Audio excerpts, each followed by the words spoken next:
તો દિલ્હી બ્લાસ્ટ બાદ હવે ગુજરાત એટીએસની ટીમ છે દિલ્હી જશે।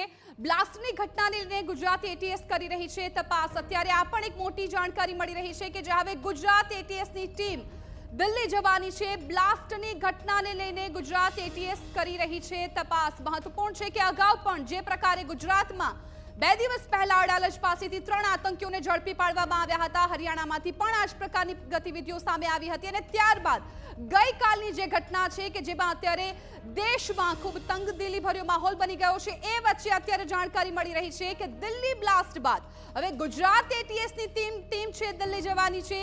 બ્લાસ્ટની ઘટનાને લઈને ગુજરાત એટીએસ છે એ તપાસ કરી રહી છે। મહત્વપૂર્ણ છે કે જે આતંકવાદીઓ ઝડપાયા હતા 3 અડાલજથી, શું એ કોઈનું કનેક્શન આમાં સામે આવી શકે તેમ છે? કેમ કે છેલ્લા 2-3 દિવસની દેશભરમાં જે ગતિવિધિઓ થતી હતી, ગુજરાતમાં એ આતંકવાદીઓનું પકડાવું, ત્યારબાદ હરિયાણામાં પણ એ જ પ્રકારની પરિસ્થિતિ અને ગઈકાલે દિલ્હીના લાલ કિલ્લા પાસે એ બ્લાસ્ટની ઘટના। ત્યારબાદ હવે અત્યારે મહત્વપૂર્ણ જાણકારી એ કે ગુજરાત એટીએસની ટીમ છે એ દિલ્હી જવાની છે અને તપાસ કરશે।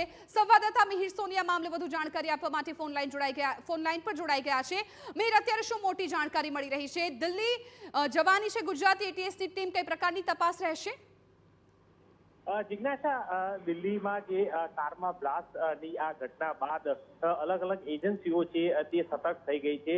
ગુજરાત એટીએસ પણ જ્યારે તાજેતરમાં જ 3 આતંકીઓની ધરપકડ કરી અને જેમાં જે મુખ્ય આતંકી હૈદરાબાદનો જે ડોક્ટર અહેમદ સૈયદ હતો અને જે અગાઉ પણ જ્યારે જમ્મુ કાશ્મીરમાં જ્યારે 2 આતંકીઓની ધરપકડ કરી અને તે પણ ડોક્ટર હોવાનું અને તેમની પાસે પણ જ્યારે જે ફરીદાબાદમાંથી જે આરડીએક્સનો જથ્થો અને AK-47 સહિતના હથિયારો પકડાયા, એટલે આ ડોક્ટર ની આ કોઈ સિન્ડિકેટ અથવા તો જે આ સંગઠન સાથે જોડાયેલા ના મોડ્યુલ કયું છે તેને લઈને ગુજરાત એટીએસની ટીમ છે તે પણ આ દિલ્હી લાલ કિલ્લા પાસે જે આ બનાવ બન્યો છે ત્યાં આગળ જઈ અને તપાસ કરશે। કારણ કે જે પ્રાથમિક જે તપાસમાં જે આ કાર I-20 કારમાં જે બ્લાસ્ટ થયો હતો તેમાં જે કયું કેમિકલ કે અથવા જે ઉપયોગ થયો છે તેને લઈને પણ તપાસ માટે જે આખા મોડ્યુલને લઈને ગુજરાત એટીએસની ટીમ છે તે પણ દિલ્હી જશે અને તપાસ કરશે।